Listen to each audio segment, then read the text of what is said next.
this is Dave with Aqualife Ponds. What I wanted to talk to you about today was pond cleaning. So there's a lot of different scenarios here. There's different types of ponds. There's traditional koi ponds and ecosystem ponds, and you may have a fountain that needs cleaning.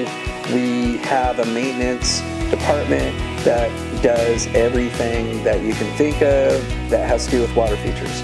So it's variable as to how often we should send someone out to maintain your pond.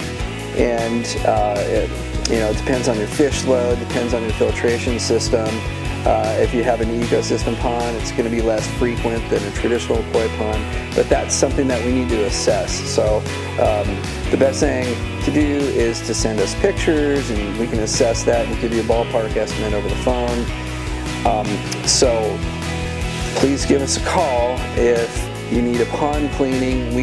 We do a lot of drain and cleans, which means we completely drain and thoroughly clean your whole pond.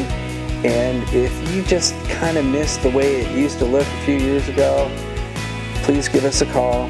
This is Dave with Aqualife Ponds. Enjoy life. Thank you.